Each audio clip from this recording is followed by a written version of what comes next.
छत्तीसगढ़ के हाना सबले बढ़िया रे संगी, हंसी ठिठोली माँ बसय माया के रंगी। गाँव के बोली गाँव के बात सुन ले, हास हास झूमे दिन रात। ओहो का काम के, ओहो का काम के, ओहो का काम के। बिना मजा के जिंदगी ओहो का काम के।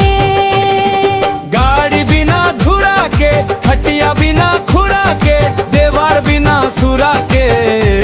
ओहो का काम के, ओहो का काम के, ओहो का काम के। आदमी बिना पेट के, हंसिया बिना पेट के, समधी बिना भेंट के ओहो का काम के।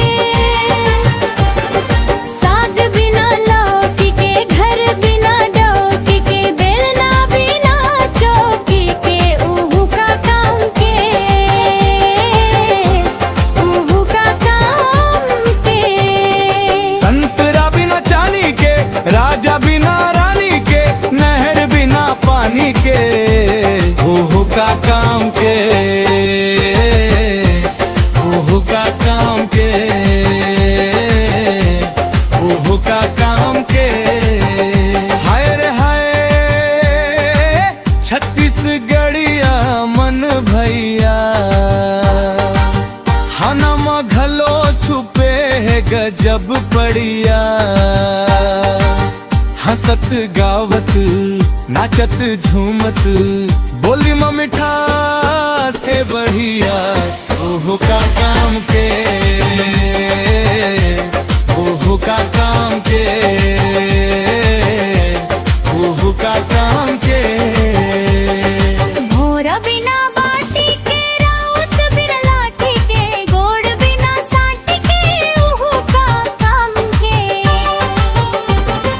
महल बिना दासी के, पट्टी बिना बासी के, आदमी बिना फांसी के ओहो का काम के, ओहो का काम के। पेड़ बिना पान के, खेत बिना धान के, आदमी बिना जान के। ओहो का काम के, ओहो का काम के, ओहो का काम के।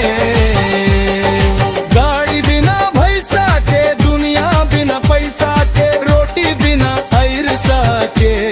ओहो का काम के, ओहो का काम के, ओहो का काम के। छैया छैया गाँव के कली, हना सुन के खिल जाते कली। छत्तीसगढ़ माँ जन्म लेके, भाग खुल गए संगी मोर भली। नदिया बिना सागर के, खेत बिना नांगर के, आदमी बिना जंगर के ओहो का काम के। आदमी बिना जाल के, घर बिना सियान के, लइका बिना धियान के। ओहो का काम के, ओहो का काम के, ओहो का काम के। मैसेज पढ़ के हंस देबे, संगी मनला आगू भेजबे, हना संग माया बांटबे।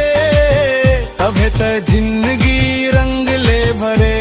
फाइनल कोरस छत्तीसगढ़ के हाना सबले बढ़िया,